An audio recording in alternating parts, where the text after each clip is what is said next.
up, Chi-Town? We should be live now. This is Mouthpiece included. We're talking about collusion. Is it an illusion? Is it a conspiracy?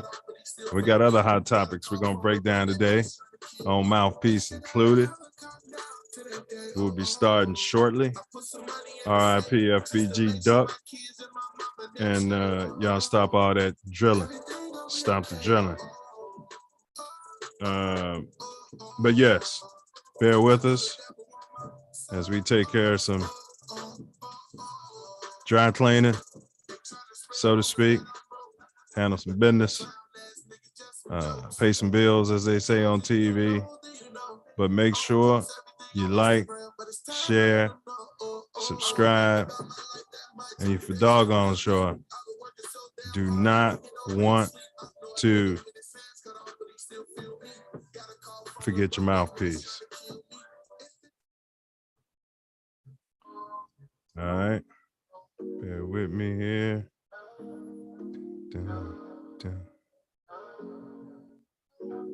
That's right. Mouthpiece included. TATN. Copyright disclaimer under Section 107 of the Copyright Act 1976. Allowance is made for fair use for purposes such as criticism, comment, news reporting, scholarship, and research.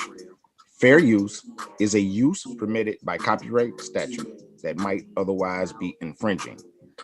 Nonprofit, educational, or personal use tips the balance in favor of fair use. That's right, fair use. Like, share, subscribe, click that notification bell so you can be alerted when This Ain't That Network goes live.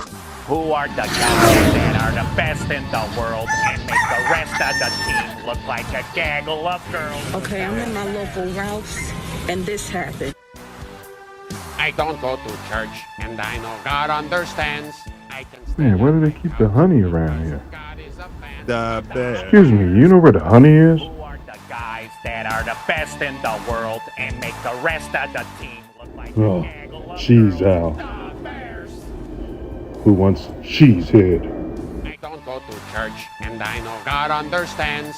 I can stay on my couch because God is a fan. The No Bears. Cubs, baby. Who are the guys that are the best in the world and make the rest of the team look like a gaggle of girls? Cubs. The Bears. Yeah, buddy. I don't go to church, and I know God understands.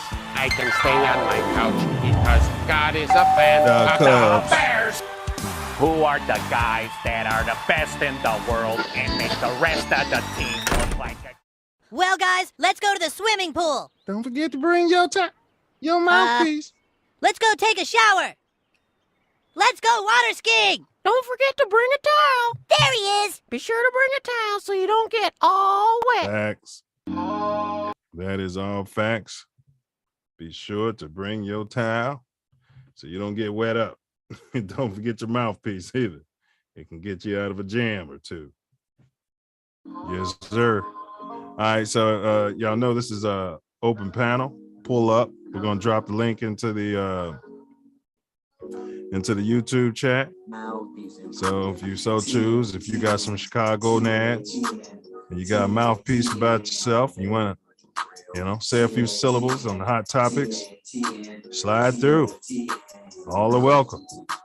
So we can get it in. Have some political talk, as we say around here. Talk politics. That's going to be sports and politics. It's a fusion. And for those who might not know, this is 9 Millie, one of the co-hosts. And our show format, we always talk about how about them Bears. Couldn't have a Chicago sports show without talking about them Bears. And then we go into, well, how about them Bulls, right? Was it a gentleman's sweep? And then we discuss the Cubs, the White Sox, very briefly. Well, it is baseball season, but it ain't the playoffs. It's not the playoffs yet, so I don't know if people really care too much. And melanated people, I should say. We should care. It's a lot of money in that. And then, of course, then we run through our weekly hot topics.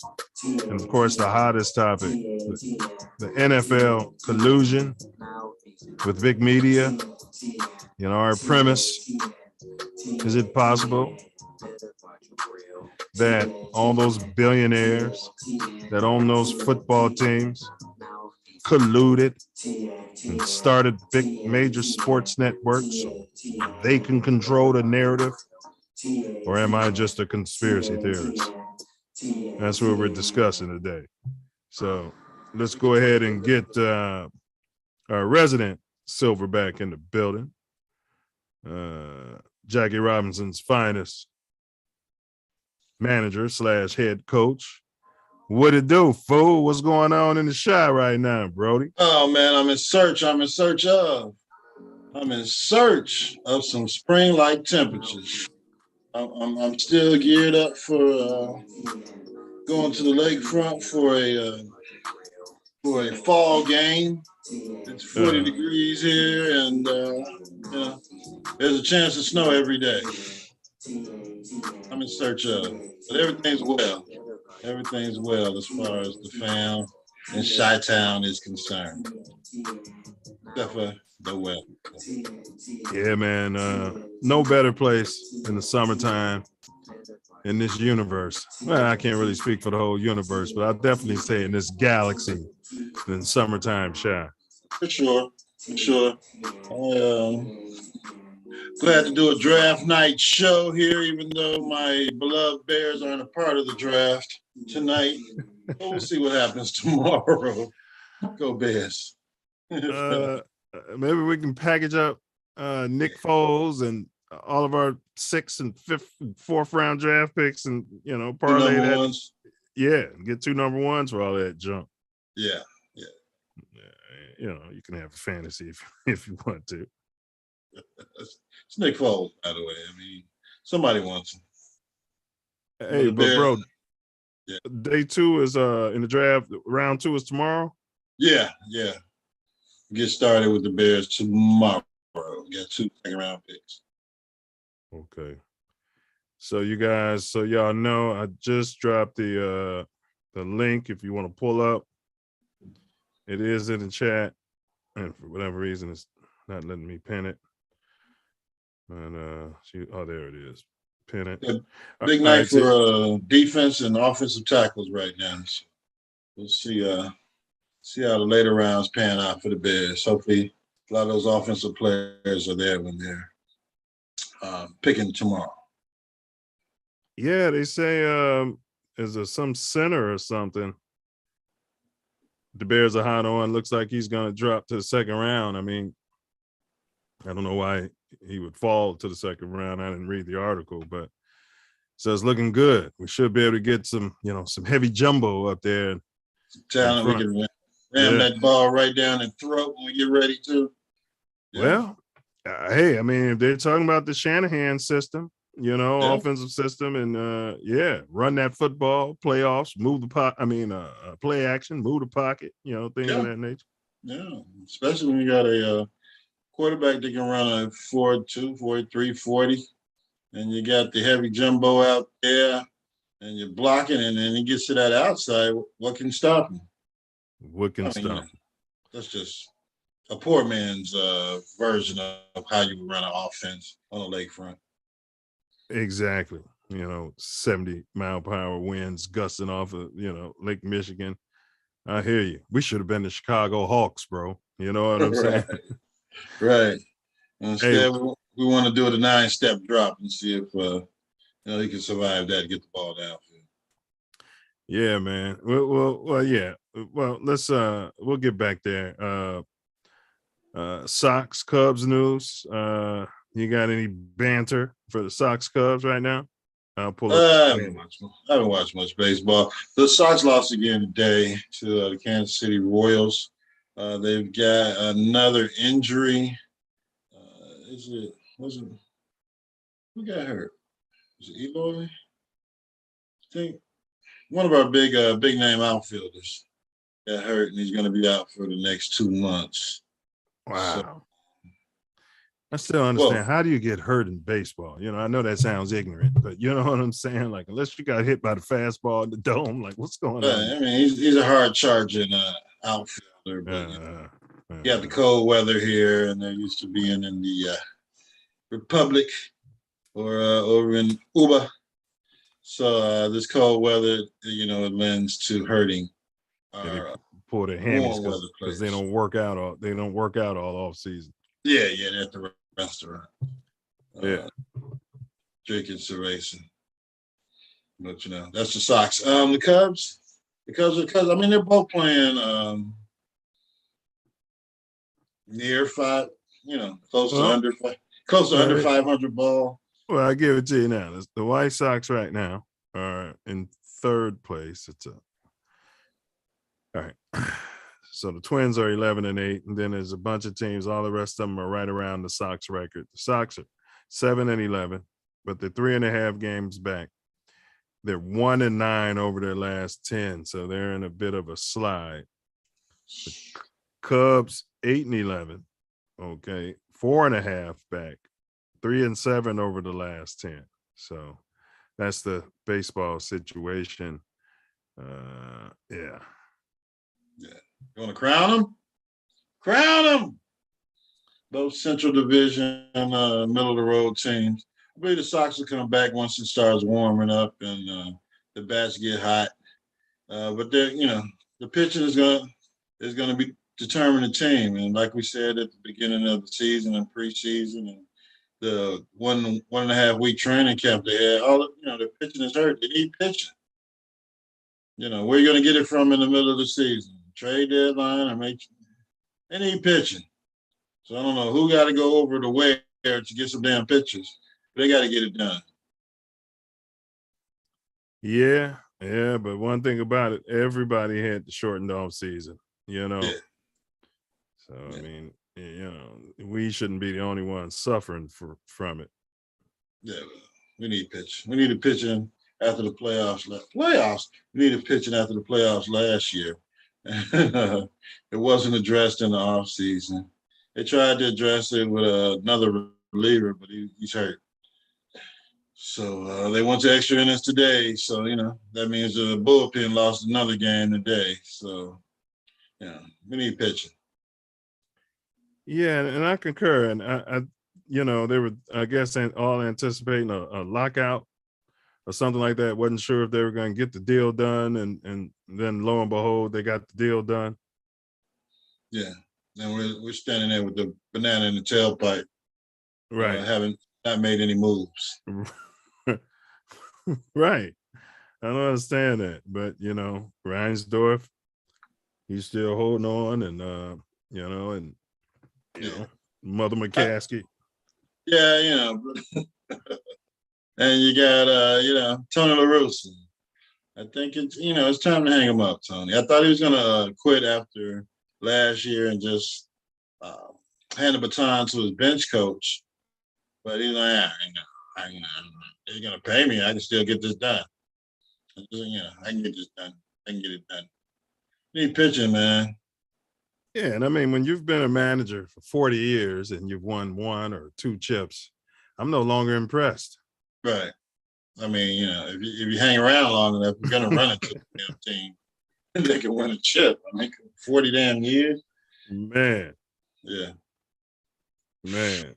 And you know, you've been around that long, you can't really put it on this coach's ability to make a team World Series ready, you know, because part of it's luck.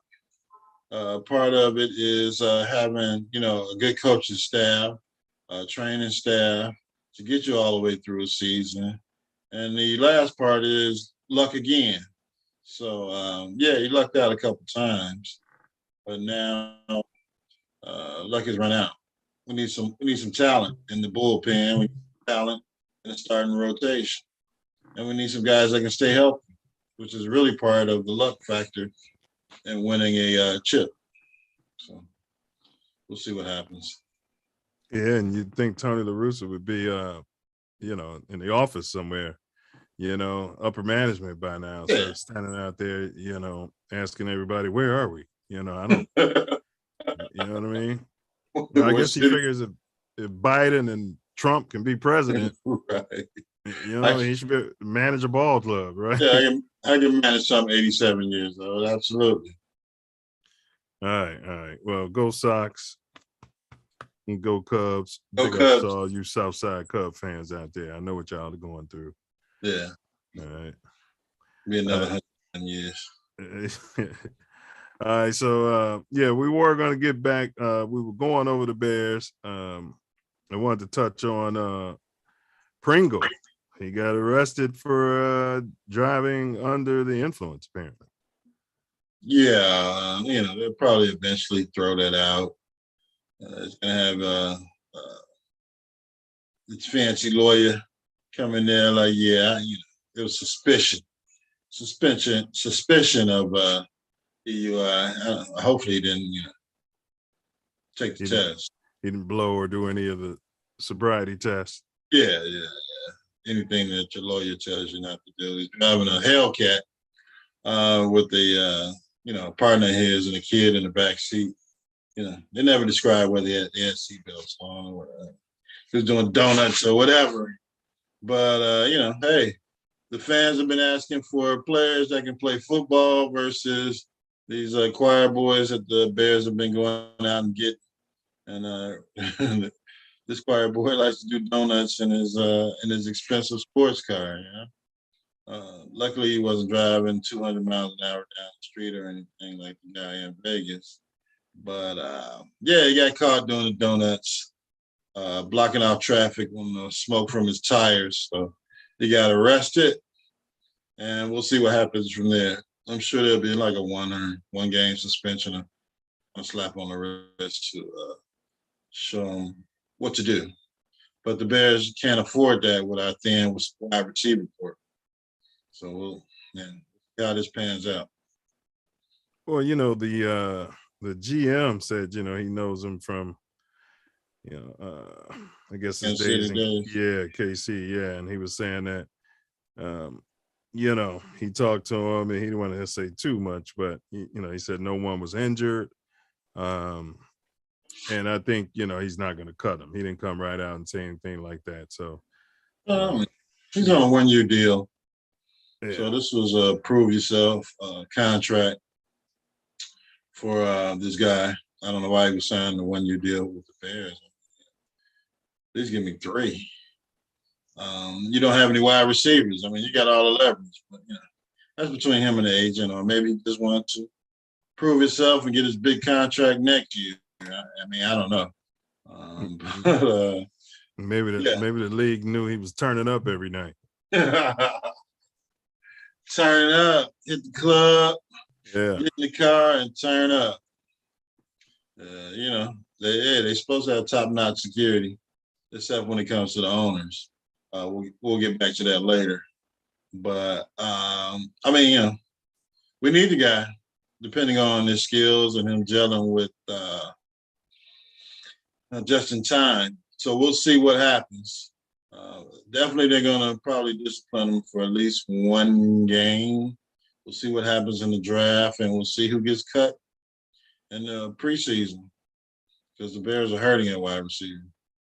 Yeah, and they said just in time, man. I guess he's got a quarterback whisperer. They're working with his footwork and adjusting. He's shortening his release a little bit. They're saying, the guy's looking pretty good right now. They're excited.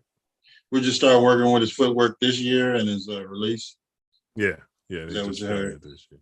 Oh, okay. Yeah, I mean, because he was sitting behind the ginger last year. Yeah, well, it wasn't important. He wasn't going to play. He had the ginger out there making $10 million on a 1-year contract. We're developing him to get cut in off season. So, You remember I kept saying, though, if you're going to start the ginger, make the rookie number 3. That's what you do when you got a prize quarterback. He shouldn't come in with no practice just because the ginger gets hurt and gets thrown to the wolves. That's not how you prepare that guy. That guy's a clipboard holder. He's discussing the plays with the offensive coordinator. They're asking him what you would have done there. What did they see? That's what's supposed to be happening. He's not supposed to be the backup. Yeah, yeah. I agree with you. It He panned wasn't out. supposed. Yeah, I mean, either he's ready or he's not, Ace. You know what I'm Yeah. saying? It's like, okay, you got a family and you might say, all right, my wife's the backup driver. You know what I mean?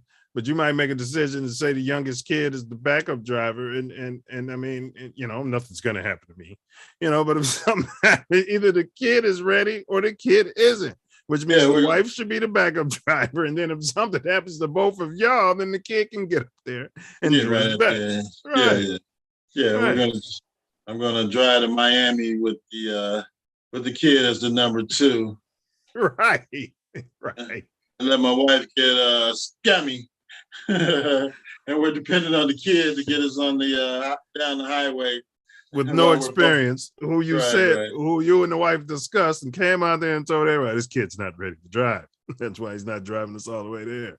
You know what I'm saying? I mean, so in this thought experiment, the kid should be in the passenger seat, listening to you while you're driving, teaching technique, you know what I mean? What to do on the highway. Yeah. But it was definitely a flawed logic by Coach N-Word, whoever the guy was that was the GM, running a crazy pace. And, and the whole organization. So. Because you see, as soon as the ginger got hurt, magically they changed the narrative. Oh yeah, this kid's ready. So if he was ready last week, then why wasn't he starting last week? He was born ready. Yeah. He's doing well in practice. How's he doing well in practice? He's the backup quarterback. You know, in the NFL, the backup doesn't get any damn reps. He's not getting any reps. That's why your backup is usually some sort of veteran that has had some reps in the league, who can come in there on the fly, who knows, what's going on out there. Yeah. And we had that sitting right at the number 3 or, Oh, yeah, whatever. they didn't like him. Because Foles would speak his mind in the quarterback room and tell him his plays are bullshit. These plays aren't going to work, man. You see what they got a defensive end on the other team? We playing this damn week. He said 12-step drop. That's Myles Garrett out there. Yeah, don't worry. But just run the damn plays. We don't pay you to think. Right. Exactly. Yeah, they didn't like Foles. The guy with the ring, the only guy with the ring. Yeah, the only guy with the team with the damn ring. Yeah, we don't like it. Yeah, I would have had. Yeah, Foles probably would have been my one. If, like I said, I would have started the kid and gave him all the reps. But if I would have came in there and said, this kid ain't ready, Foles would have been my 1. The ginger would have been my 2. Yeah. And the kid would have been my 3. He could have absorbed all the knowledge from the ginger and Foles. And then they wouldn't have felt threatened. They would have been happy to teach him for the 1 year. Everybody would have known what it was. Now, after week 9 or something, you realize we're not going anywhere. Just throw the kid out there. Yeah, you start preparing the kid. Yeah, getting them more reps, and you get them out there. Yes. I mean, it was a failed logic of the whole damn system. And Foles won a damn game late in the season, and they realized. Then all of a sudden they said, "Oh, the ginger's ready to get back in there." So, yeah, you saw that. Yeah, and they could have kept Foles out there, right? Yeah.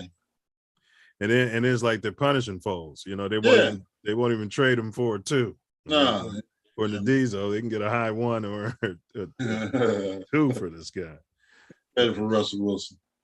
Yeah. But I don't know. I don't know what Foles was. He was pretty philosophical after the season about what was going on with the Bears coaching staff and management staff and him. This was preparing him for something greater, and I hope possibly it will this season. But I can't believe the logic of what they were doing. You got a guy who just came in who basically hadn't done anything all year. Won you an NFL game, and the next game he's not playing. Right, you can't even seize on that momentum. Yeah. But they were just into Andy Dalton. They had to justify spending $10 million for this guy, like he was like they were bringing in Tom Brady or somebody. Yeah, well, I mean the money is spent; it's already gone. You know what this guy can get hurt. Yeah, it's gone. I would have cut him. Yeah. Somebody would have picked him up. Right. Yeah. Right. You signed him because you didn't have a starting quarterback you believed in, because Foles was the only quarterback under contract. So you sign this guy for $10 million, which is chicken feed for a quarterback in the NFL. Then you luck up, move up in the draft, and get a damn stud, and you say, "Hey, we're going with the 1-year contract, Ginger."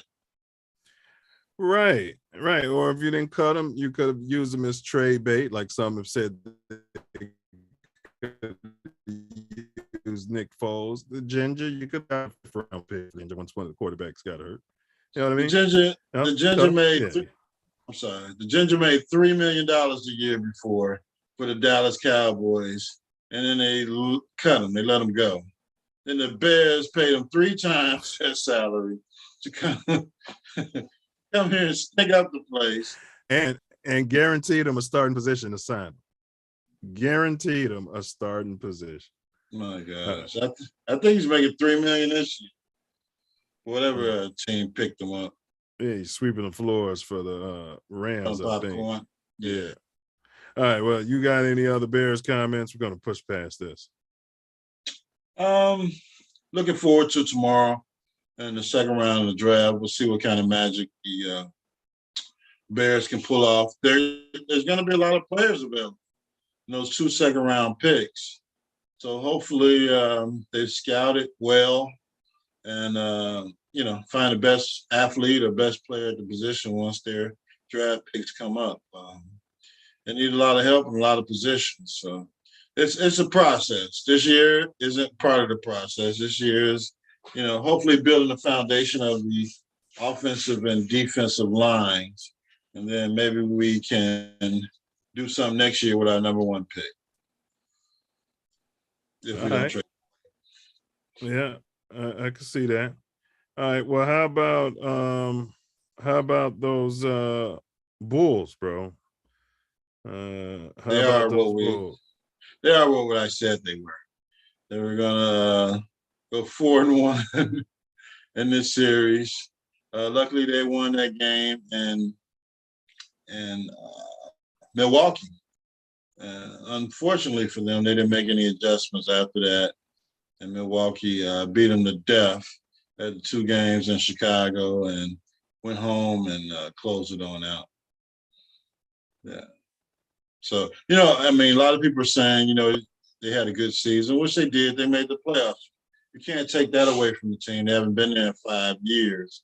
But now you're at the point where you got a lot of decisions to make. You got a guy with there's damaged goods. I don't know about mentally, but it seems like he's damaged goods. He takes horrible shots at the end of the game. He's got a bad knee, and he's looking for $250 million damn dollars. Well, DeRozan came out and said, max him out. Well, of course, DeRozan, that's his buddy. Yeah, I mean, why not? Yeah, it's not his money. It's not his money. It's like playing 2K fantasy. Yeah, give him all the damn money he wants. and if he walks as a free agent, that don't help DeRozan none. Unless we can, convince 2 more free agents to come in with that money we would have paid him. Or, do a sign and trade. Teams are always interested in guys that can shoot. And that can dunk, no matter how low their basketball IQ is. So hopefully, we can find somebody else that's willing to give us something for this guy if he doesn't want to be here. But, I don't believe he does. He hasn't signed the deal the previous year. He's not going to get any more damn money. So, what will keep you from signing with the Bulls? I read an article with him, and I've been pushing for the sign and trade since the first week of the season. But I read an article with this guy today, and he was saying one thing I did like that he said you played the cards you were dealt. So remember he came in from that Minnesota deal. Yeah.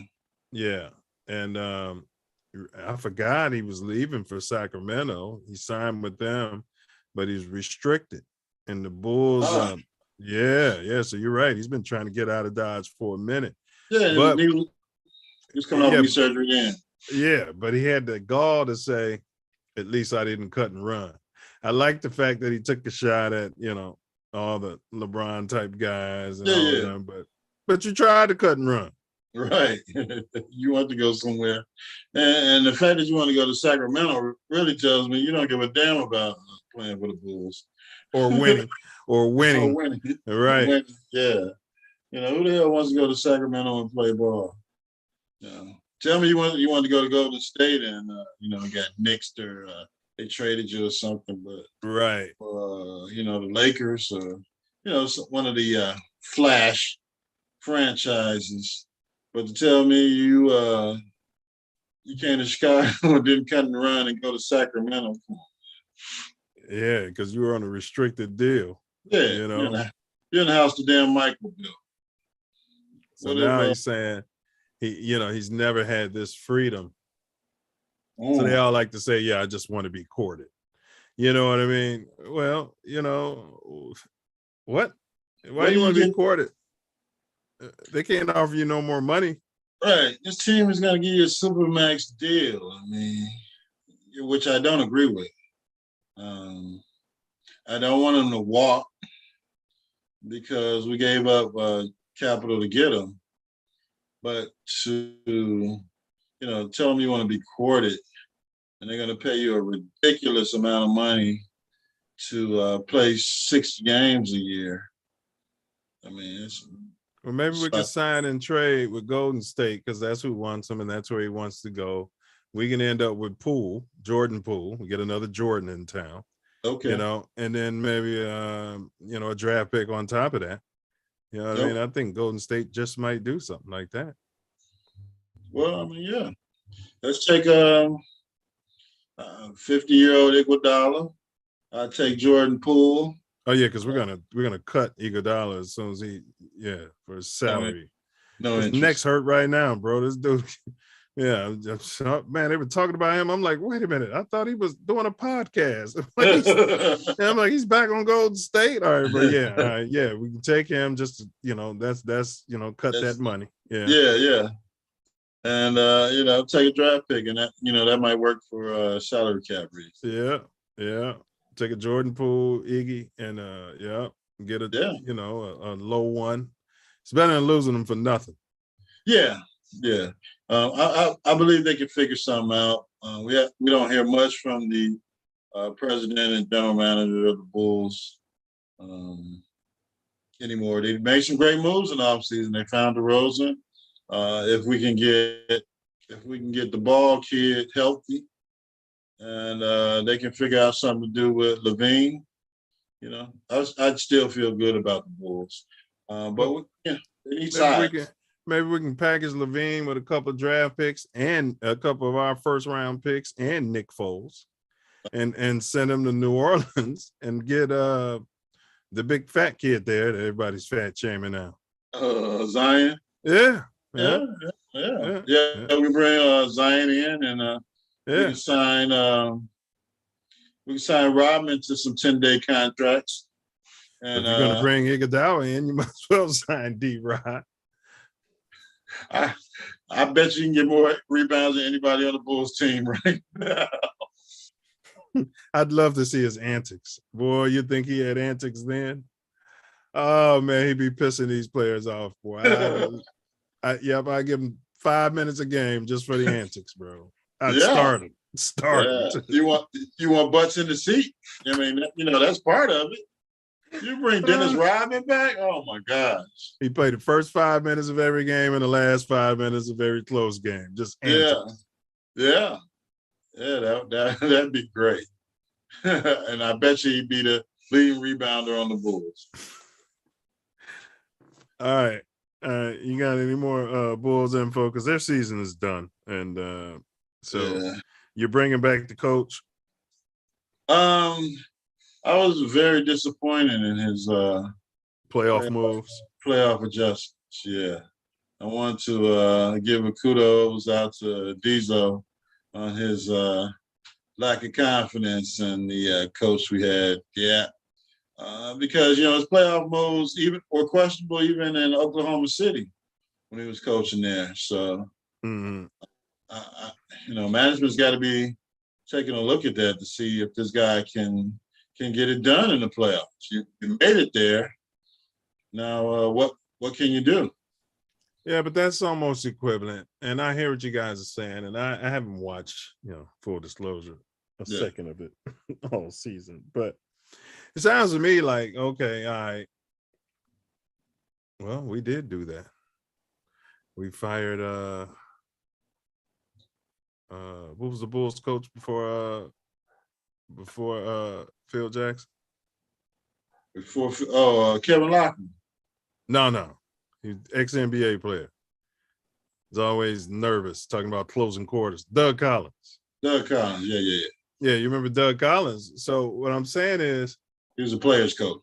Yeah, but you're firing coaches after losing to the returning champ that in the first round. Like, yeah, you know what I'm trying to say. Like, yeah, what could he have done with what he had besides get the brakes beat off of him? I mean, there's no way I've got players on the bench and I'm letting Giannis walk up and down the court. Dunking. And just dunking and turning around and doing spin moves and making layups and dunking on the rim all the time. Use your fouls. Right. I know it's a different league, but you don't have to clothesline them. But damn. Right. You got to do something. It's the playoffs. These guys on the bench. And let's get these kids some help, right? Load up and help. Yeah. These guys on the bench not doing jack, man. Send them out there and use them damn fouls. I don't give a damn. We can't finish the game. We only got 4 players. We're going to lose anyway. So what's there to lose? But, this guy, he's shooting 60% free throws? And by the time you get to game 5 or 6 and you didn't hack them for like 5 damn games, I bet he's not running up and down the court dunking and doing spin moves every time he gets close to the post. But, that's just my old school point of view. Yeah, and it did seem like they degraded. Like as the series went on, they were playing tough basketball early on, and then it's like the guys gave up. Yeah, well, after Caruso got a concussion, and then Levine went into the How did Caruso get a concussion? Knee in the head or something? Yeah, elbowed in the head, and he was gone. I think it was game 4 or 3. 4. Yeah, I'm ready. 4. I'm ready to trade him too. Yeah. Well, you don't want to trade him, but he's a backup player. Yeah, but he's hurt. Yeah, well, the whole damn team's hurt all of them. Yeah, he's got to learn how to keep his head out of there and not be getting elbowed in the head. And then he's like a glass jaw. Yeah. Whenever he gets a hard foul, he's out.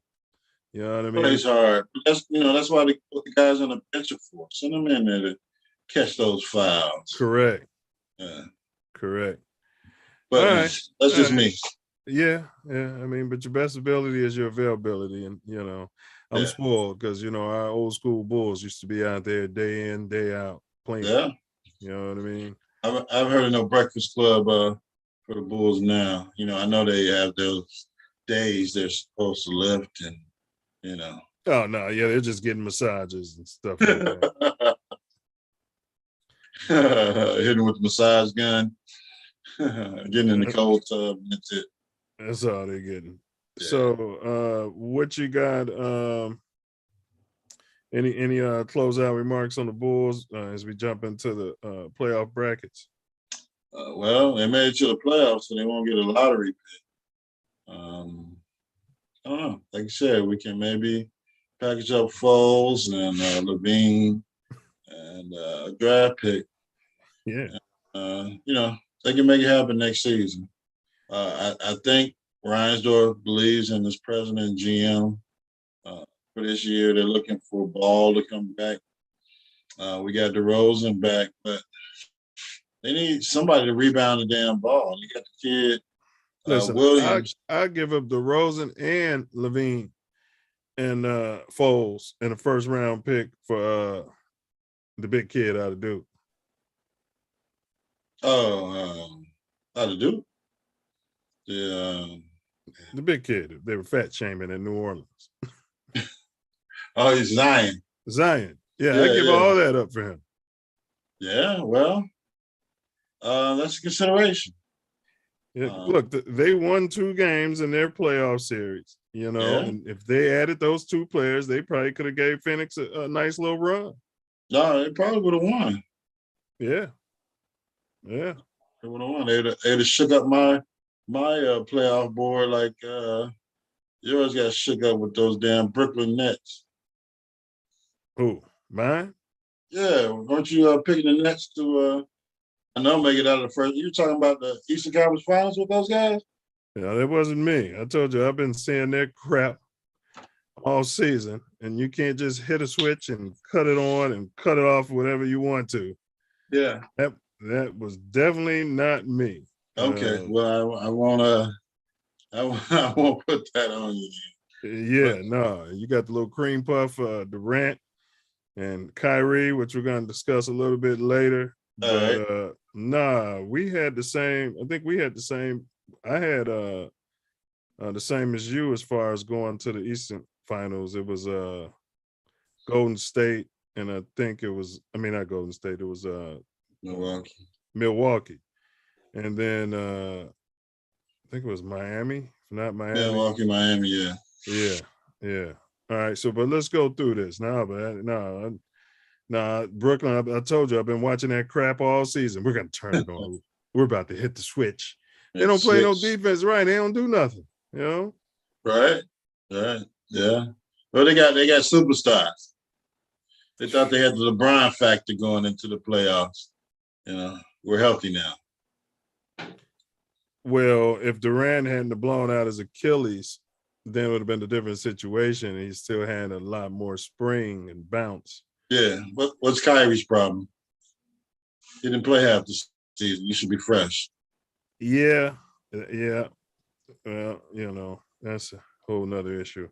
All right, so we're going to go through this right quick. Miami closed out ATL 4-1. So now, Philly closed it out. Philly closed it out today, huh? Doc's job was on the line. Oh, yeah. They were looking. He's black. They're looking to fire him, no matter what he does. So now we got Milwaukee on the road against Boston. And then we got Philly. Miami and Philly. Yeah. And I definitely got, because dude's hurt. So so it looks like Miami's gonna win this series. What do you think it's gonna be? How many games? Who's hurt? Embiid. He's got a right thumb injury. That's why they were losing those last couple games. Shooting thumb. Yeah. Can't shoot the 3-pointer from the corner with 1 second left anymore. And Miami, Pat Riley's gonna smack him in his thumb every time he touches the ball. Man, stick his banana up his tailpipe. Right. Every time he touches, smack him in his thumb. So what you got? How many games? I would say that would go with Embiid hurt.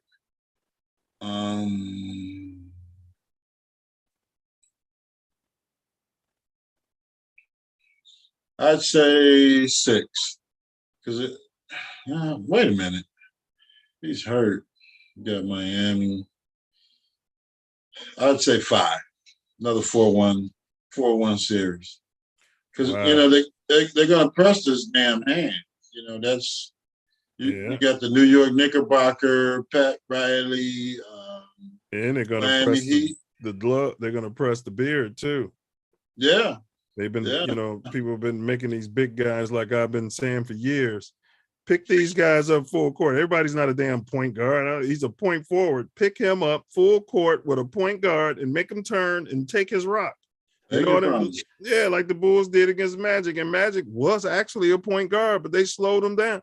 You can't let LeBron and these guys just be walking up the court dribbling up and down. Attack his ass. Yeah. Right. Yeah. Get the ball out of his hands, and then he won't be in a position to score.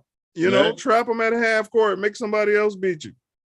Yeah, they'll send you Donis Haslam in there, go in there, right, hit that guy right on his thumb every time he has the ball. That's what Rodman will do. Even if he don't have the ball, Rodman will just be grabbing his thumb when the ref ain't looking. Is that 8? Antics. You like that? You like that? You like All that? right. Well, I think Philly will get it to 6 games. So all right. So now we're gonna go over to the next series. We got Milwaukee and Boston. Now, Boston looks good. Yeah, it's going 7.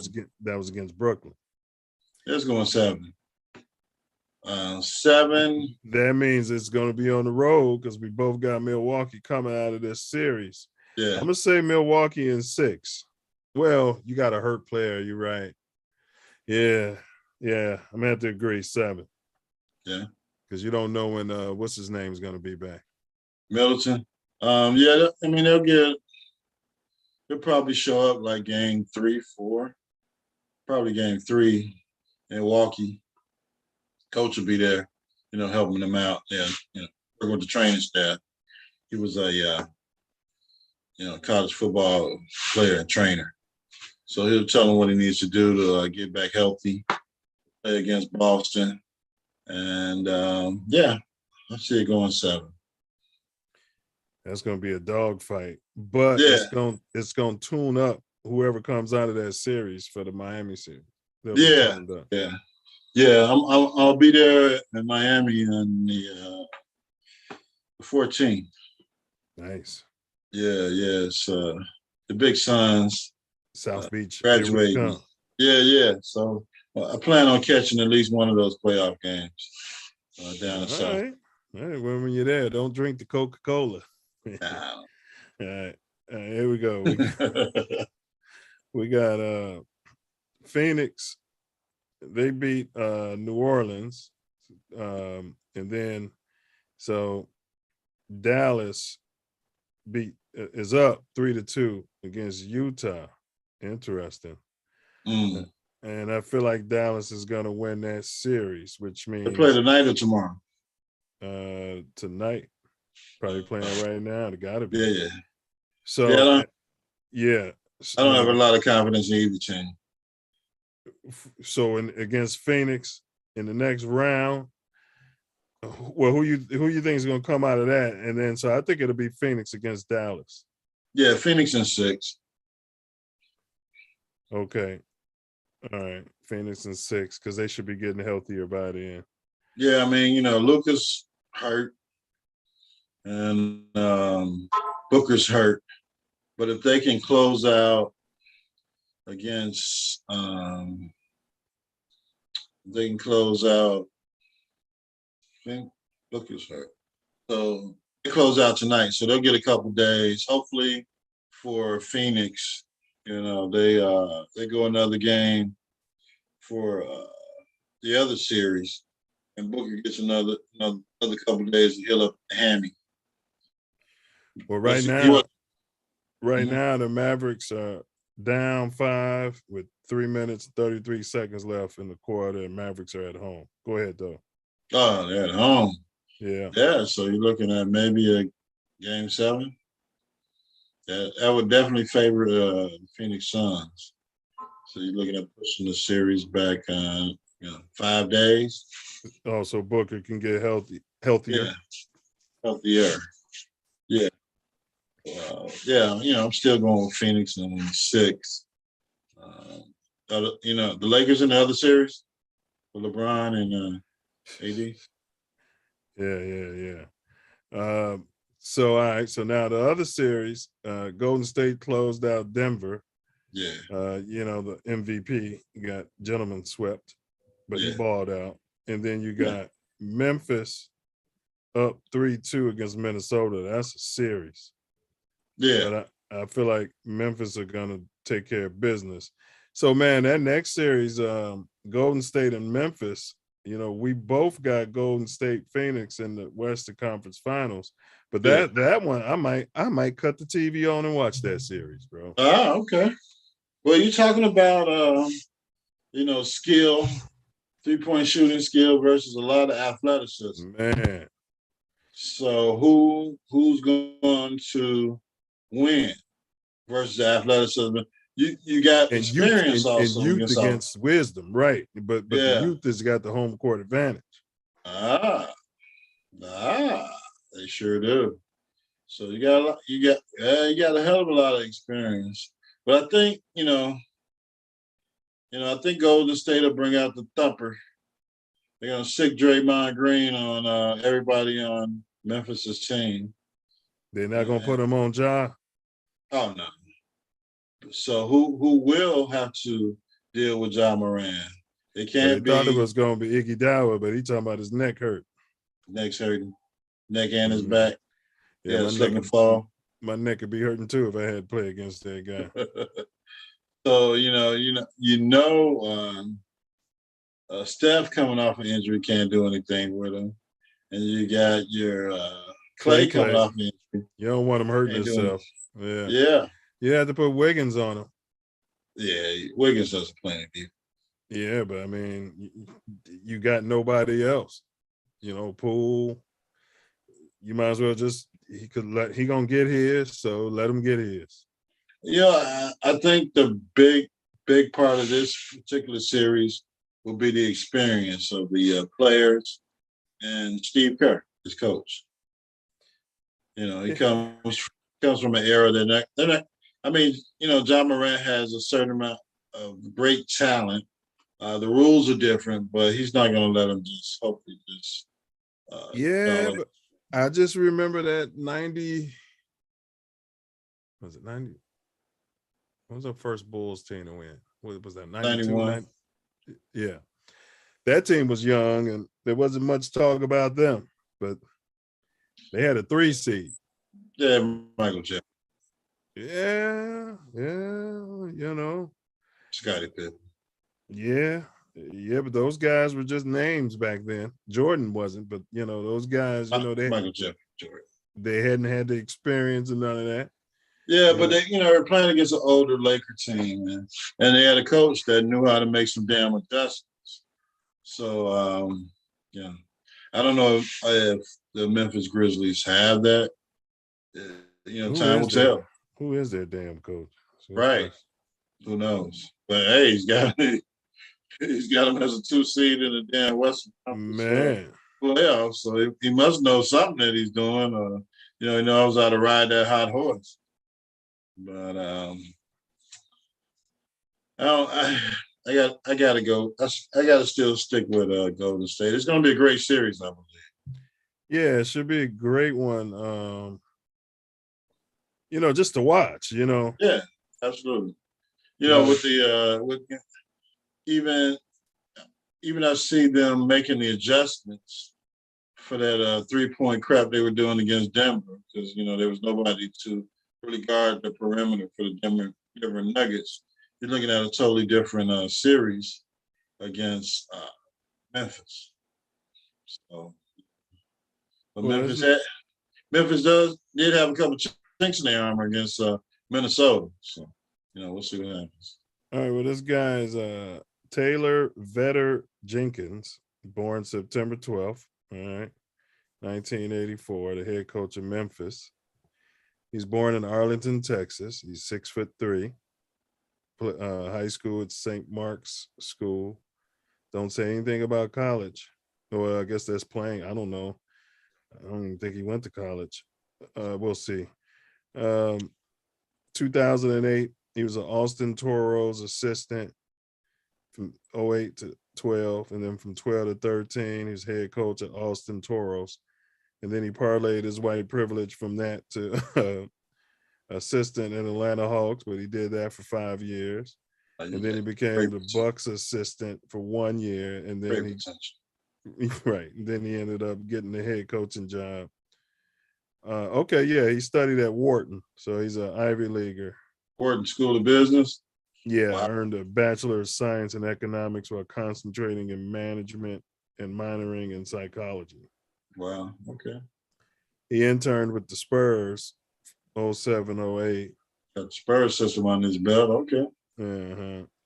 All right. But yeah, I hear you. This is his first go around really in some serious playoffs. He was there last year though. I think. Yeah, he was coaching them last year, so we'll see. Yeah, I mean, you're looking at a great young athletic team. You got a superstar. Just stick them out there. I mean, you're playing against a team that has experience and shooting and chips, but they also got some athletic faults right now. Just a matter of what the coach, who seems to have a good head on his shoulder, what adjustments he can make to combat experience of the Golden State Warriors. Absolutely. All right. And so they were talking about the NBA's return of the big man. You know, you got Giannis, the Greek freak, you've got Not a big man. yeah, I know, right? But he is 6'11", but right, that's what I was saying. He is right. That's what I was thinking too. I mean, the big African out of from Philly. Embiid. Yeah. Embiid. I mean, he's a big man, but he's a stretch five. And then you got Jokic. Jokic is, I believe, is a stretch four. He would be a stretch four back in the golden era of the NBA. Yeah, he probably would have won the Sixth Man of the Year award. He'd be one of those guys, like what Kevin McHale was to Boston. He'd be like that. Right, exactly. Right, and not athletic enough to be out there with the goons. Yeah. But Giannis. I mean, he's a good player, but he's playing with a different set of rules, and he's playing against a lot of cream puffs every night. He goes out. Yeah. That's what I was thinking when I read this article about this. Since the big man position is so watered down and they don't have any defensive bigs, their numbers are going to be inflated. We've been saying for years, all these big guys got to do is go down there and post somebody up and they can dominate the game. Right. Post them up and just run in front of the damn rim and throw the ball to them and turn around and dunk. Man. Giannis figured it out. There's nobody in here. All I got to do is step past this guy and jump and dunk. This guy that's guarding me is 6'8". I just do a spin move on him, or I just push him over. Then I got to call the foul every damn. Just dunk right on. They don't even want to touch me. Yeah. I just thought it was, they had a big article on it talking about these bigs. So I had the same opinion you had, though. Like, who are they really playing against? And I mean, the pickings are so slim for the 5, even the 4. There's nobody wants to play basketball in the paint anymore. Correct. Like when Giannis goes up against Embiid, it's not like, man, you got Ewing going up against Olajuwon this week. You got Kareem, Bill Russell. Nobody cares. Yeah. You got Bobby versus Jimmy. Right. Ricky, Bobby. Ricky, Bobby. Ricky, Bobby. But I mean, all he has to do is get in front of the rim. He's quick enough, fast enough, and jumps, high enough to score every time.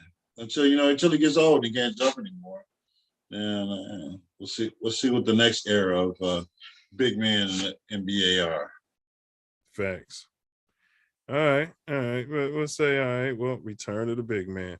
So Kyrie Irving, did you catch wind of he went on a Twitter quote, and it's a rant when a black man speaks his mind, The Twitter excursion. Yeah. Did you get wind of his I gotta watch the Busty Bus. Kwame Brown. He's been kind of quiet lately. Yeah, I gotta watch him on this though, because okay, Stephen A said he's gonna respond tomorrow. Stephen A's got to get himself he got to pull himself together. I'm gonna read the tweet though. Yeah. All right, so here's the tweet. Let's see. When I see my name or my brother/sister's names getting spun through the media, I refer to all my research about who they are. Their job is to, he's got this in caps, control public perception, all while profiting off discussing, discrediting, and disrespecting people's lives for entertainment. A few minutes later, he tweeted, I send shots at the puppet masters, not their puppets. All puppets do is run around society trying to gain popularity and state opinions. What a life. My name is worth billions to these media corporations. My brothers and sisters who deal with this know exactly what I mean. Irving continued on in a later tweet. When you become free mentally and spiritually, there's not much this twisted / racist society can surprise you with. My ancestors left behind all the wisdom and truth for their agenda to be exposed. When you know exactly who they are, they can't hide from their filth. Give He them continued that on. 250 million. He continued on. A lot of these media corporations make their money by degrading Black / African / indigenous community heroes. They thrive off of it and then sell it back to us by having a hand-selected person or group of people spark controversy about them for the world to see. Another tweet came just seconds later. Just watch all of the people who wake up every day and report about people's lives on TV and social media and then profit off of them.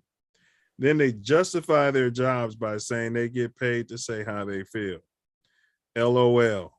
It's like these people live in a fantasy. It's funny you said that because the writer of this article said the Nets star has a 36.9 million player option for this season, which he could opt into before signing a 3 or 4 year extension this summer. However, if he opts out, Irving, who said Monday he's staying in Brooklyn, will be eligible for a 5-year max extension, a deal that can earn him up to $245.6 million. So what say ye, Ace? He had a lot to say in that tweet. Supermax that contract. Oh, Supermax that contract. I mean, he's speaking the truth. I hear you. And you know they don't like the truth. So hopefully, he got all his affairs in order, because there's gonna be some investigations and trick bags around him, and Oh yeah, they're gonna look under every rock and review every massage he ever had.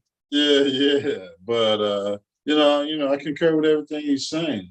And kudos to him for speaking the truth and a contract year basically of what's going on.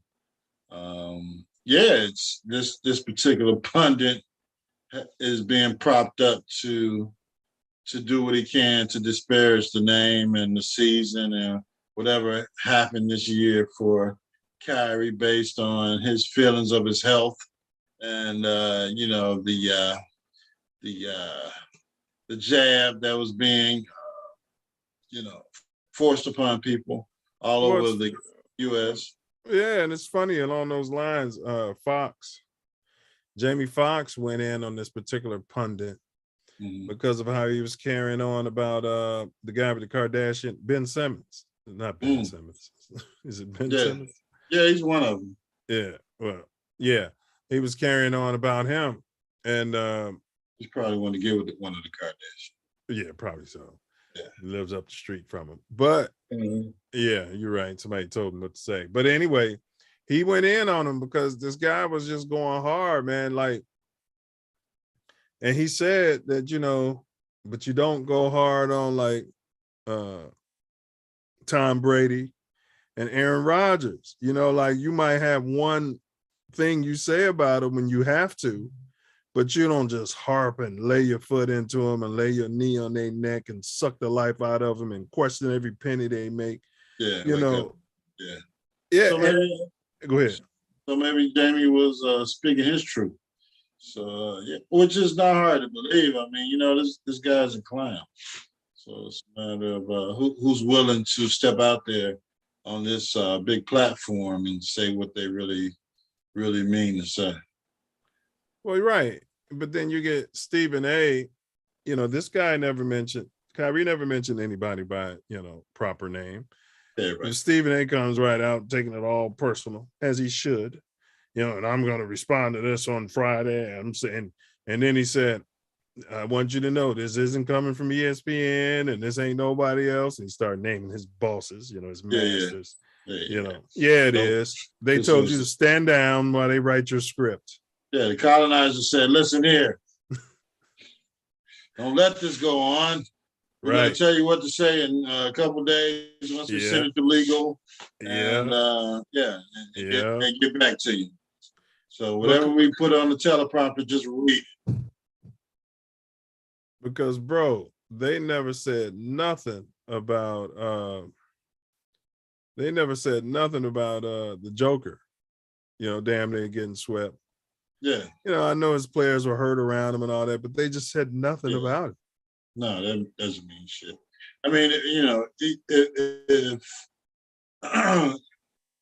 even if Jordan, there was no MVP year that Jordan would have got swept. Correct. Or lost in the first round. Yeah. Yeah, they said coming out the broken foot. Well, they said, okay, Kareem went 40 and 42 for the Lakers. He was MVP, didn't make the playoffs. Moses Malone won 3 straight. I forgot about that. And the first 2, he didn't get out of the first round. So only 4 MVPs, but 2 of them were Moses, who didn't get out of the first round. So you had Kareem, who didn't go. You had Moses 2 straight years, but he got the chip the 3rd year. Mm-hmm. And then you got Jokic. So you got 3 players that don't control the ball. So it's your coaching or your guard play. Right. I'm just saying, though, that this never even came up as a topic of discussion, that he's your back-to-back MVP. Right. Can't make it out of the round. Right. Right. That it wasn't even a discussion. Like, they didn't even talk about his series, bro. Mm. Now you got numbers. You got Embiid, who's in the second round, who had I would say, a better season than him. And Joker. Right. But, it's all political with the NBA. They're probably looking to increase their NBA Euro numbers or get ready for the Olympics. So, right. Okay.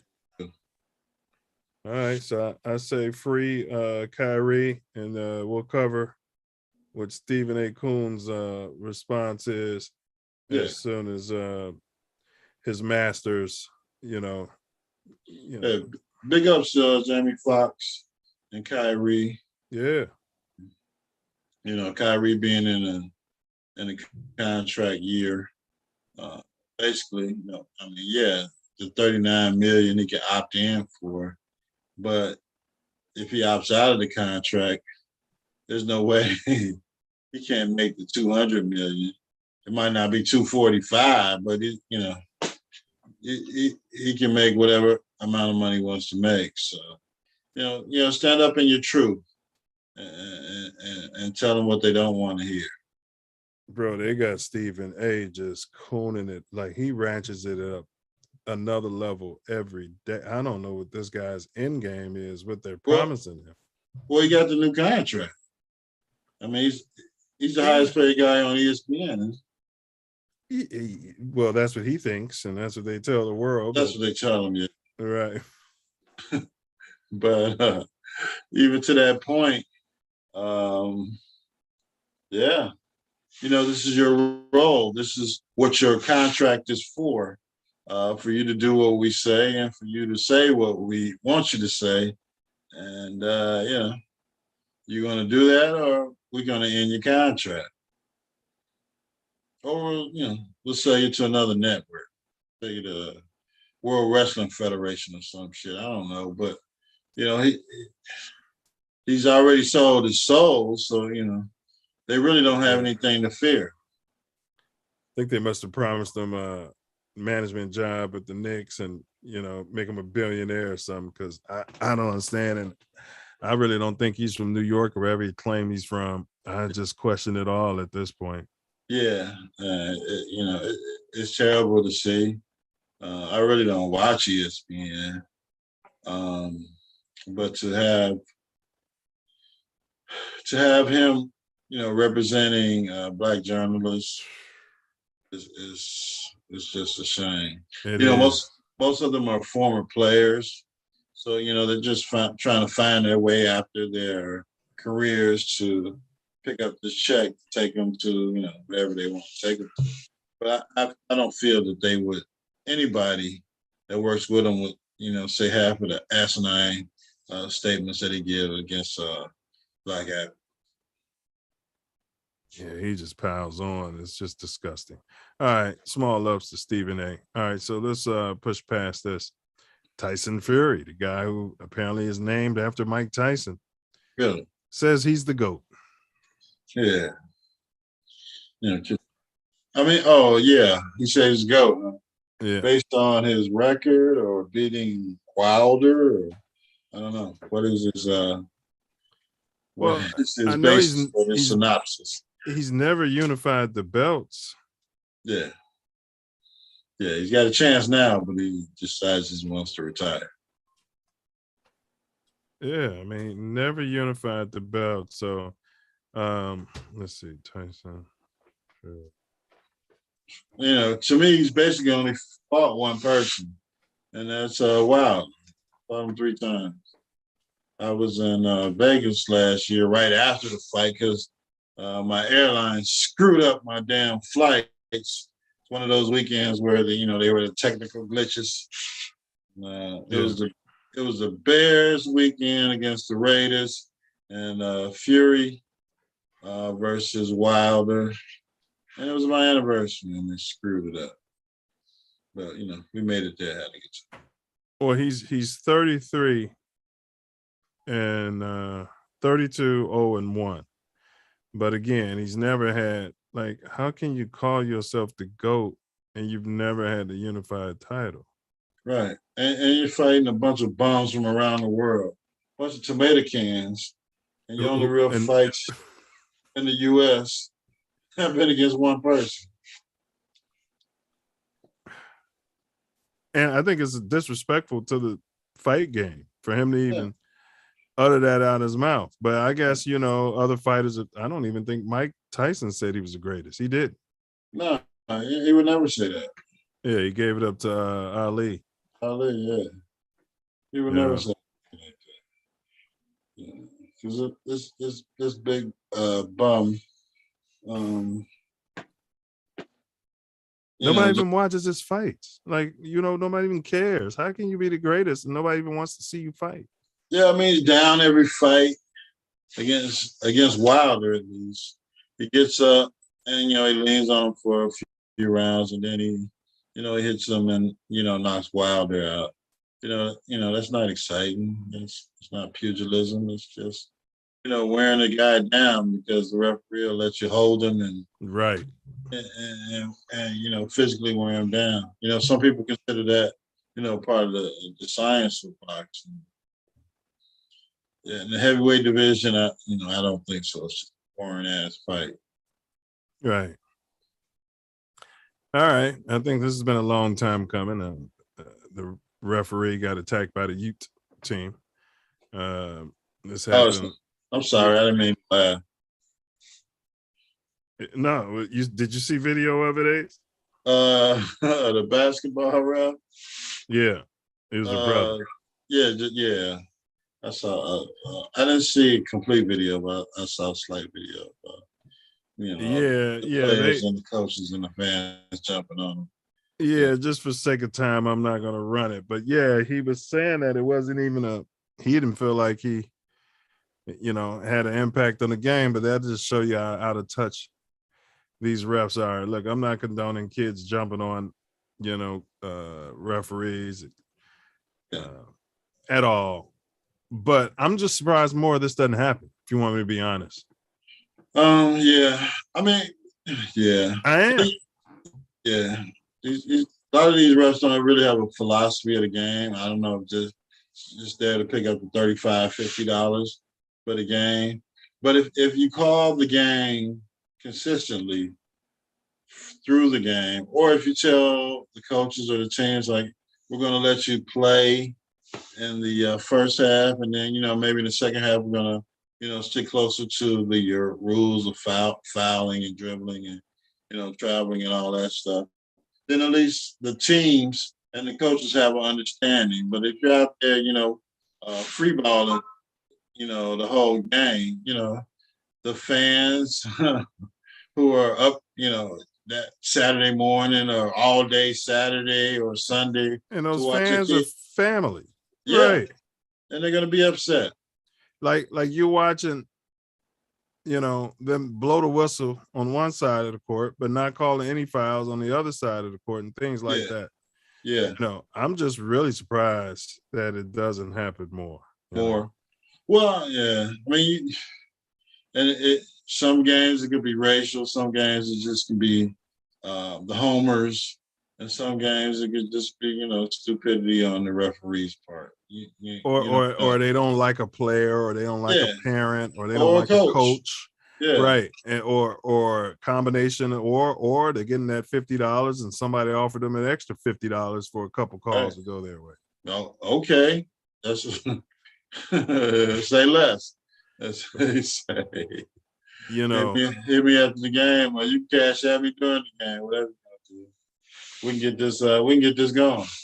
And these leagues are so desperate for officials, that there's no oversight. There's no one, that you really could protest to. And then, okay, we got rid of that guy. They're so desperate to have somebody who will show up at 7 a.m. on a Saturday morning, And work till 5 p.m.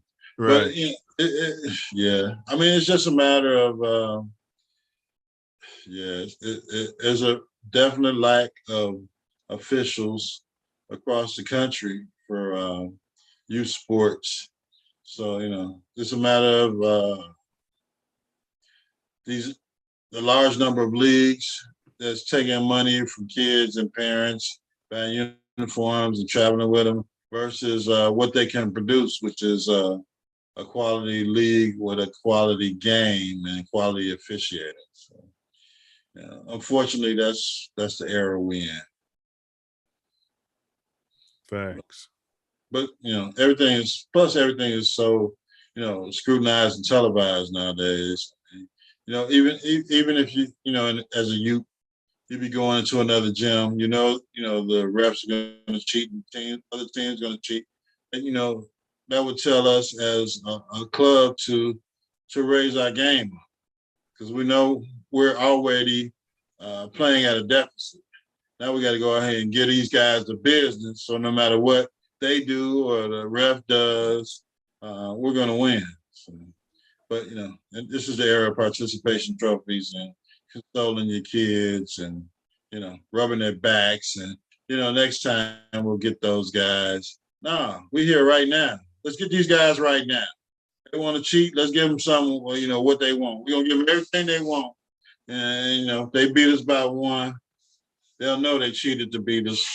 And if we beat them by 10, they know we were here to play. So unfortunately, it's just, after the game, everybody gets a ribbon or a participation trophy, so it doesn't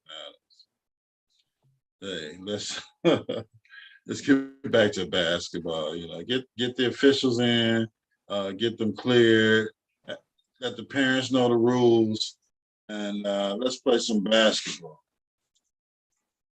Facts. It's concealed carry now. You're beating up the ref. What if he fixes it after the game, after you get outside, after your whole damn team jumps on him? So it's ridiculous. Yeah, it is ridiculous. All right. So let's go ahead to NFL, collusion, and I'll make a case against it here. We'll make a case for it. So I want to start out with Adam Shefter. All right. So this is an article from the Daily Beast in October of 21. And says the ESPN reporter Adam Shefter has a history of sketchy, unethical behavior. And the reason I'm covering this is because, he's a big influence over the NFL and at ESPN, and just signed a real big contract with him and everything. So is it bigger than Stephen A. Smith's? It probably is, but Stephen A. Smith, he can't add. So you got the 650,000 emails unearthed as part of an NFL investigation into the toxic and misogynistic culture established by infamous NFL owner is proving to be the rancid gift that keeps on giving. A rare window into how the men at the top of the football food chain behave when they think no one is watching. First came the Vegas Raiders head coach John Gruden, who was revealed to have fired off messages peppered with all manner of bigotry. Now we're also getting a glimpse at what's required in order for a preeminent reporter to score his prize scoops. Adam Shefter, ESPN's NFL insider, bar none, was gabbing with Washington football team, then general manager Bruce Allen a decade ago, when he violated a basic tenet of journalism. He shared the contents of his story with a source for review prior to publication. Please, this is him, quote, please let me know if you see anything that should be added, changed, or tweaked. Journalists don't let sources of any stripe have final say over their reporting, nor do they presumably even in quasi-jest refer to the source as Mr. Editor, as Shefter did. The reasons why should be fairly evident by permitting Allen, who is not quoted by name in the resulting article, to rubber stamp his work. Shefter was functioning at best as a stenographer and not a reporter. On Wednesday, late afternoon, Shefter issued a statement. In it, he admitted the criticism being levied as fair, and in the next breath denied he'd partaken of the activity for which he was being criticized, namely giving up editorial control. Those taking Shefter to task aren't wrong per se, but in doing so, they're granting Shefter a lot more credit than someone with his track record deserves. Over the past decade, while serving as ESPN's most influential football reporter, Shefter has engaged in other forms of behavior considered anathema to most reporters. He's appeared in commercials, invested in gambling concerns, along an NFL owner, joined the board of fledgling NFL Developmental League, and for a hot minute in 2013, anyone with $3,000 burning a hole in their pocket could have paid to hang out and watch a game with Shefter. After all, Schefter's job is to crank out NFL-approved gossip and carry water for the multi-billion-dollar entertainment enterprise he's ostensibly charged with covering. Excelling at this kind of access journalism often isn't pretty.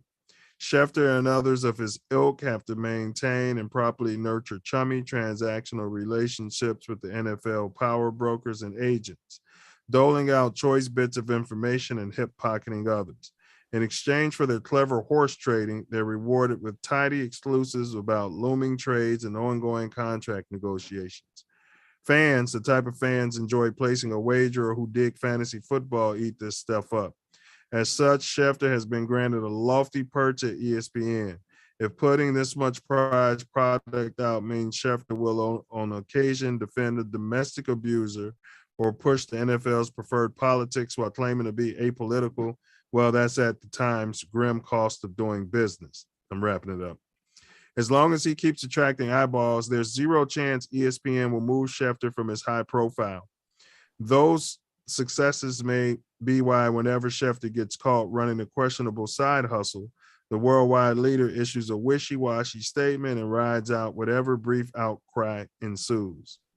In a statement, an ESPN flack said on Tuesday, without sharing all the specifics of the reporter's process for a story from 10 years ago during the NFL lockout, we believe that nothing is more important to Adam and ESPN than providing fans with the most accurate, fair, and complete story. Hold on here.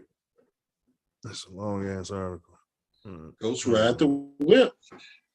Yeah. Ghost ride the whip. All right. So basically, in a nutshell, he's a journalist and he's got people he's supposed to be covering. He's literally sending them his articles and then having them sign off on it. This came out in those emails. You know, this would have never come out if those emails hadn't, been seen. So, I mean, so you could own a team and say, hey, I want to pay $9 million dirt cheap So, write an article about, how he's showing up to practice drunk or something like that. You know what I mean? Smudge his name. Leak it out there. Yeah. Mm-hmm. Yeah. And for ESPN to be backing this guy up. Yeah, as a subsidiary of the Disney Corporation. Yes. And ABC. Yeah. Yeah. How is this possible? Now is the Shield bigger than Disney now?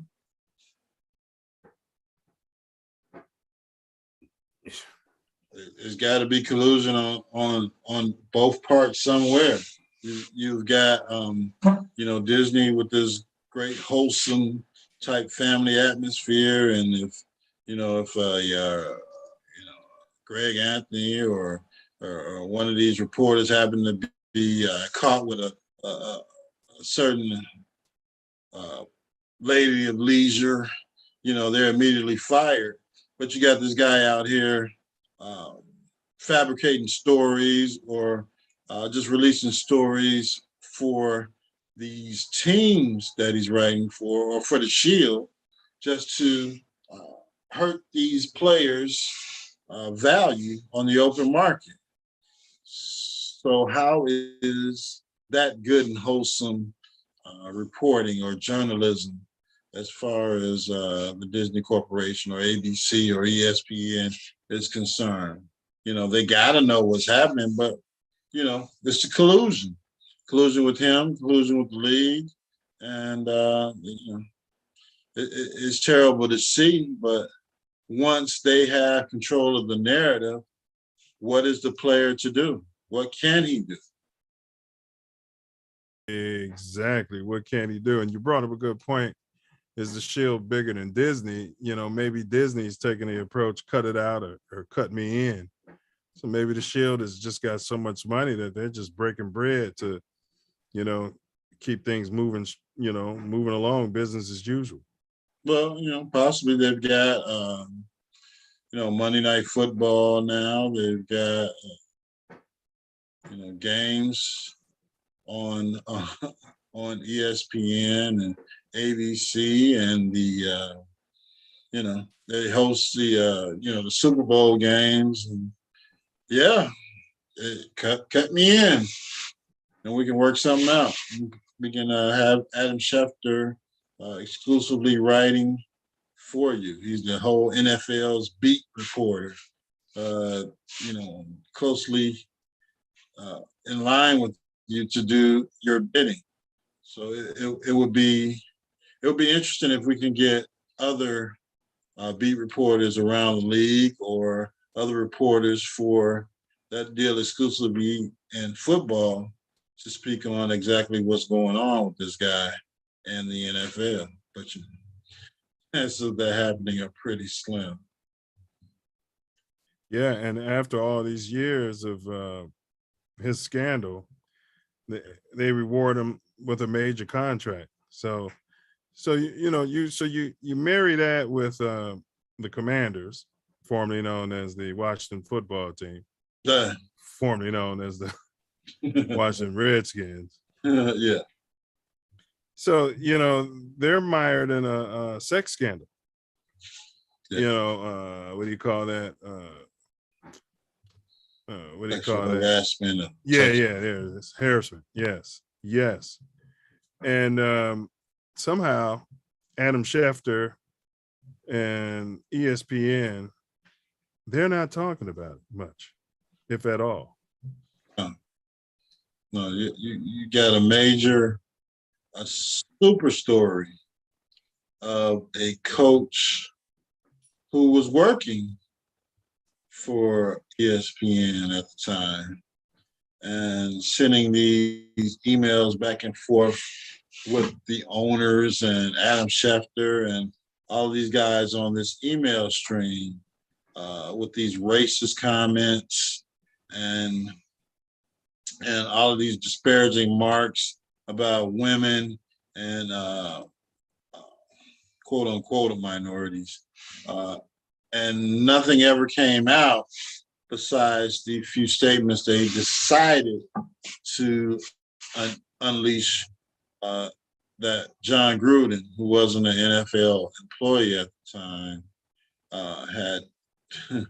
had sent back and forth to all these different NFL teams and employees. So it's amazing that how the story got buried after Gruden took the sword, and nobody else had anything else to say about it. So it's collusion all over the place. Right, and they made a big issue about the racism part. To kind of, put the wool over everybody's eyes, the overplay for the underlay. Absolutely. Yeah, and you actually have a House Oversight Committee. They're actually reviewing the material about the harassment. Daniel Snyder, the team owner, he's at the helm of it all. Yeah, I mean, and so the committee has received additional documents from the NFL, which they're reviewing. We have been clear that the NFL must stop hiding the results of the Wilkinson investigation and fully comply with the committee's request, or the committee will have no choice but to take further action. The chairs are committed to uncovering the truth about what happened with the Washington Commanders organization and how allegations were handled by the NFL in order to inform legislative efforts to make workplaces safe for everyone. Attorney Beth Wilkinson led a 10-month independent investigation into the team's workplace culture after several women alleged there were widespread sexual harassment at the team. Wilkinson was initially hired by the Commanders, but the NFL then took over the investigation. Following Wilkinson's findings, the team was fined $10 million last summer. Hold on a second.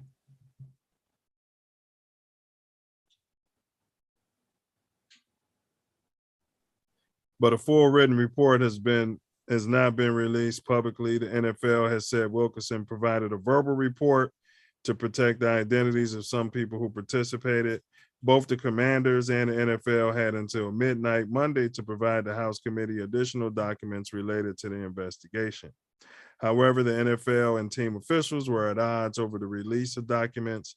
In a letter last week to the Oversight Committee, the NFL said the team blocked access to more than 100,000 documents, bro. Wow. Now, yeah, this is huge. And it's not a top story, bro. Like, you get one black cornerback who's the third string special team guy, and it's every news show on ESPN is talking about it.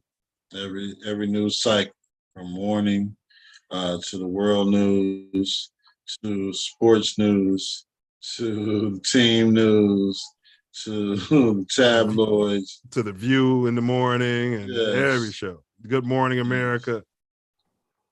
Now you have this team and the ownership basically mired in this sexual harassment controversy, and crickets, bro. Yeah. To the point where Congress had to get involved, and they're still not giving up the information. Well, Congress is trying to get a payday or trip for a few members of the committee. Some luxury boxes for the election cycle. Yeah, I'll be there for XYZ game. I'm gonna need a couple of luxury hotel suites and a skybox, and we'll see what we can do. We can talk about this a little bit. Yeah. One employee said that during a work dinner, Snyder placed his hand on her thigh under the table and later pushed her aggressively towards his limo and asked her to ride with him. Good old boys network. That's pretty aggressive. Yeah. So if all he needed was a few pills, he could slip into a drink, and it'd have been all night. So I mean, the NFL has had its share of rapeless burgers swept under the rug. As we'll talk about the Jerry Jones incident, where he, dismissed his quote unquote illegitimate daughter away from the spotlight by putting together agreement with the mother. You got the, Oh yeah, she recently, to that story, they're pulling the lawsuit, but they're going with the daughter, the alleged daughter is asking, she wants to remove the lawsuit. She probably got her palms greased already, but she said that she just wants DNA evidence, DNA test. Yeah, I mean, I believe, Jerry's basically admitted that it's his daughter. Now you got the legal position of being an heir to his amassed fortune as far as the owner of the Cowboys. So, even if he tries to write her out or bust her out or whatever legal means he can to keep her from being a heir to his Cowboys throne as a biological daughter of his, there's not much he can do, which is, I believe she's going for the end game. Well, I don't know. I don't think if you I don't think you have to leave your child a penny. Now, I think if there wasn't a will, then yes. Will doesn't mean anything. It's based on the trust. Even if he doesn't leave her a dime, she can always contest it. And I think that's her end game. Right. She could contest it, but I'm just saying, bro. I mean, I know that like, what's his name? The richest dude. Jesus Shuttlesworth. No, the richest dude. Well, alleged richest dude. Bezos. The other one. Supposed to live in Omaha in the same house he had, in the same car. Oh, Buffett. Warren Buffett. Yeah, Buffett.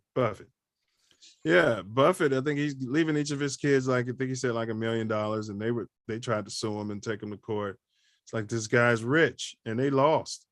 I think you can leave your money to whoever the hell you want to leave it to. Yeah, they can leave it to the damn dog, but it still will give her the opportunity to contest it. And she can use, I guess, pain and suffering for the many years that she's been neglected or as a legitimate daughter of his. So, I don't know. It's rich people game. And I think that's why she's doing it now, while he's still alive, because the embarrassment and the public, like, come on, that's your daughter.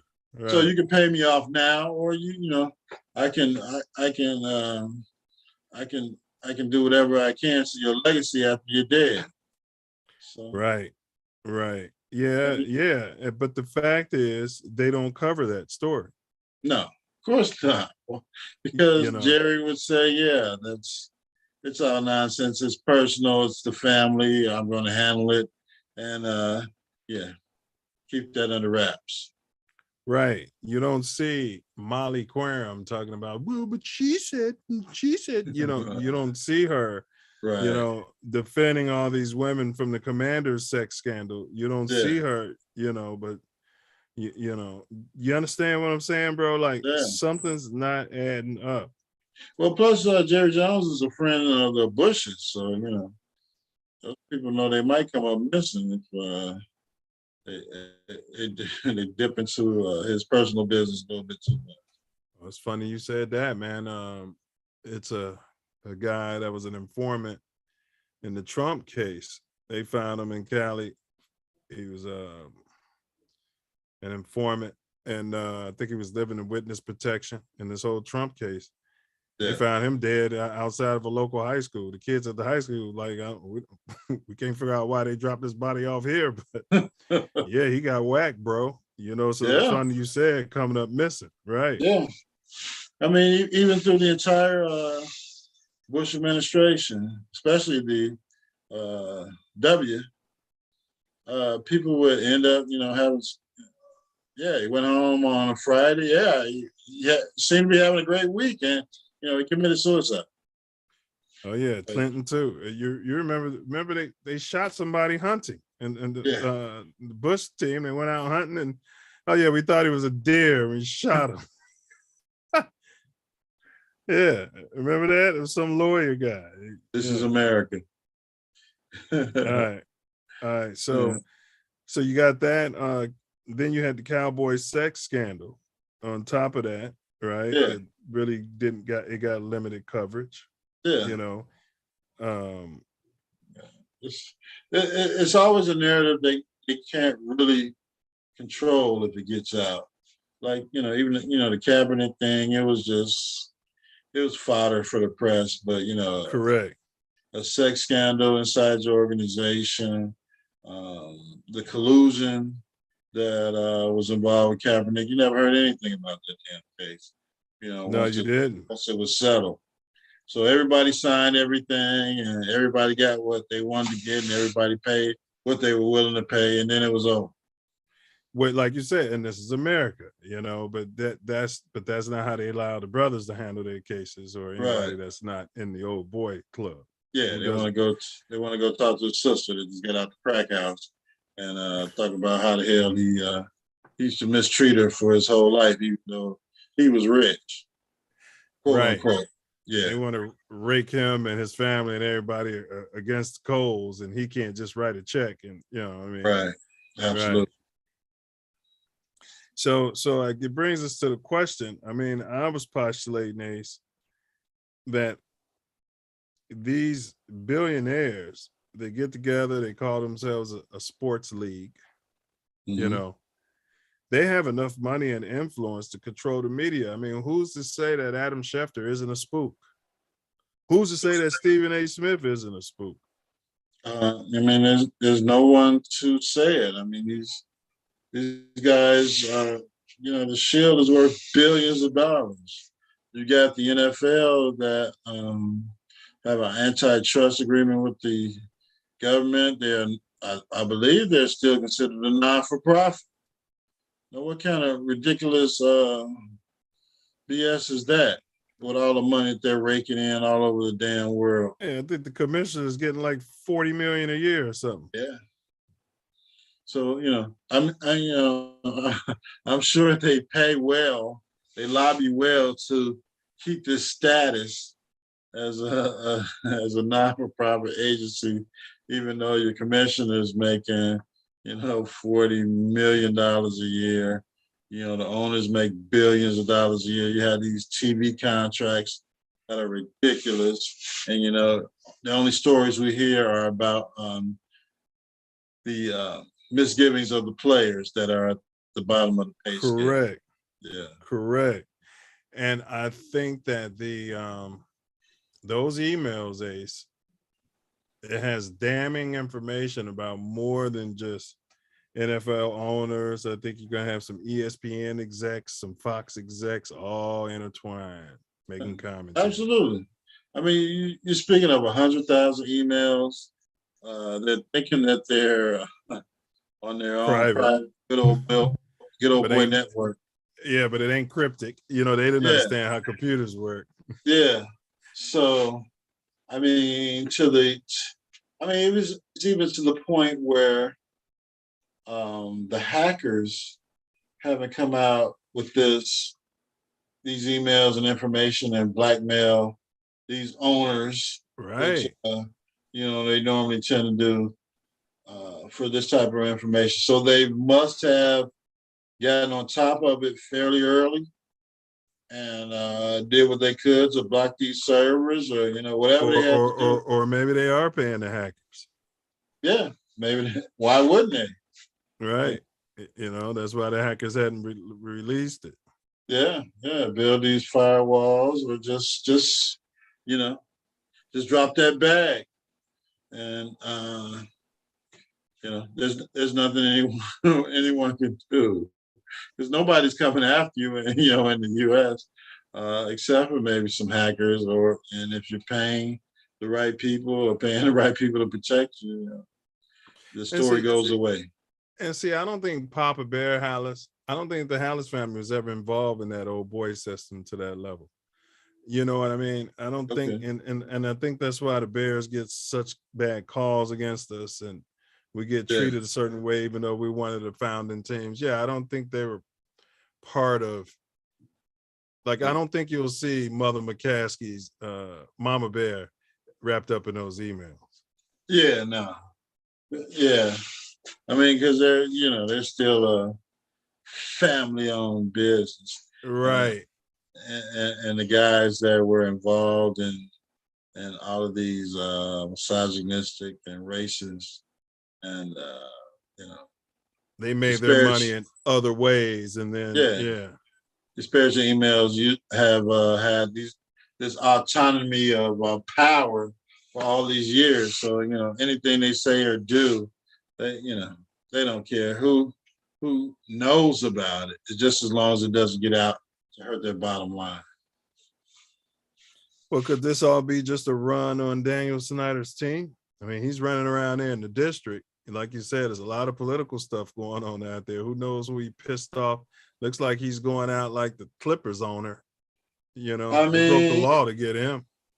If that's the blueprint, unless you really love owning the team, then I would just go with it. You look at the Clippers owner, what did he get for that damn team? $2 billion? There's no way he paid that much for him. No, I think he paid like $25 for him when he bought the team. And they turned that controversy into a $2 billion windfall. And your boy is awfully quiet. Chucky Gruden. Oh, he's been quiet. He ain't even came up on a podcast, bro. He's being well taken care of, I assume. His narrative. He don't want to come up missing. Yeah, I mean, his narrative will be written for him when it's time. But right now, there's no reason. Lay low. To buck the system, lay low, and I don't think he's hurting for money. No, he's not hurting for money. He's not hurting. All right, man. Well, go ahead and give us your final words, bro, and maybe we'll revisit this in the future. All right. Well, shout out again to the Chicago Bears and our slow rebuilding process. We're looking to rebuild the offensive and defensive line. They signed another offensive lineman this week. Pardon me, I just saw it, so I don't remember his name. It wasn't a significant signing, or maybe it was. We will see once we get to training camp. But RIP to the Chicago Bulls, going fishing, and hopefully we can have some good baseball in the next few weeks once it starts warming up here in the city of Chicago. Neither our teams play well when the weather's 32 to 40 or 45 degrees, whatever we're going through now. I don't know why they don't shorten the damn season and make the games in the summer. But, I do know why, because it's about the money to get through the gates. But, hopefully we have good off season here for the Bears. Hopefully the Cubs and the White Sox get, their organizations together, get some pitching, and, win their respective divisions, challenge in the playoffs. Playoffs? Are you kidding me right now? Playoffs. So, maybe it's the resurgence of Chicago. We can get both teams in the playoffs as far as baseball, get the Bears back to football playoff contention, and the Bulls made their little run this year. So, bro, that's like you being a CEO of a company. Profits? You kidding me right now? Profits? Yeah, profits. Man. That's what we hiring you to do, man. No, man, no. We're rebuilding, man. We'll see where we come on the other side of this. You see these employees I got? Man, he went on a rant. All right, well said, bro. Right. My final words is that the NFL and the ESPN, they're all in cahoots. Fox Sports, of course, the NFL Network, it goes without saying. They're all in cahoots. It's all the old boy system. And I'm just one guy saying it, roll with the thought experiment, unravel the onion, and you'll start seeing it as well. You know, once you see the truth, it can't be denied. There's a lot of spooks amongst us. You know, they get out of high school and they get invited to join the CIA, and the CIA, I don't know if we can say CIA on here, and the spooks pay for their, the spooks pay for their college, you know, and their education, and then they come out and they put them in the world. You know what I mean? You're going to play journalist. You're going to play black journalist. You're going to play football insider. And, you know, so they're all over the place. You're going to play the owner of a football team. And they create disinformation, et cetera, et cetera. So keep your eyes open, keep your mouth shut. Silence is violence. And that's pretty much what I got for my final words, Ace. All right. Kudos. Big shout outs to your final words. Yes, the collusion is deep. It's been long lasting and will forever go on, I believe, in the NFL. Until, you know, you have some type of different ownership. Whenever that happens, hopefully it's during our lifetime. Maybe we can see some kind of equality in NFL owners. Yeah, you know, when I was a kid, I always thought the cities, like the way Green Bay owns their team, I always thought the cities owned the team, you know, and I remember I grew up, it was like, no, it's privately owned. What do you mean it's privately owned? They're playing in a public stadium. I couldn't figure it all out. You know, my taxes are paying for half this shit. I wasn't paying taxes at the time. I had a sense that something wasn't right, but right, and you were right. Right, they call themselves the Chicago Bulls. You know what I mean? Yeah. All right, but yeah, all right. So y'all tune in on Wednesday on the Self-Love Show. Self-Love Show. And it's going to be 8 p.m. Chicago time. Our live is entitled Asian Hate. Is it real? Is it? Well, we're going to unpack Asian hate, Ace. You know, I feel sorry for your mother. You say about my mama? Right. So we're going to go, you buy now. You come to my store, you never buy. So we're going to unpack Asian hate. What is it? Is it real? You know? I don't buy at any store. What are you talking about? Right. We're also going to unpack the Asian hate bill. You know, we're going to see what's in that. Take the time to read it. And next week on our hot topics, you got anything in mind, Ace, for the hottest topic? Topic. We got to go over this draft, man. It's going to be hot to see what the heck happened to Chicago and all these teams with multiple first-round picks. Who screwed the pooch? Because I'm sure it's going to be a few of them that did it. Yeah, that's a great idea, man. We'll go over the draft. We'll see how our new GM did with all his new tech. You know, he's a millennial. He came in and made everything tech friendly. Yeah. You know, right now, the controversy tonight is Jacksonville took a black African-American defensive end edge rusher, and they should have taken the pink guy from University of Michigan, be a pass rusher. So they're saying Jacksonville made a huge mistake before they played one damn down. Wow. When is it going to stop? Well, time will tell. We shall see. Time will tell. But that's a great topic, bro. So that's what we'll do. We'll unpack the winners and losers of the NFL draft. We'll make our predictions to see, you know, how's it going to pan out. And then we'll revisit it at the end of the next football season. You guys and see what they are sweeping up under the shield these days. So, that being said, as you're sliding through the city of Chicago,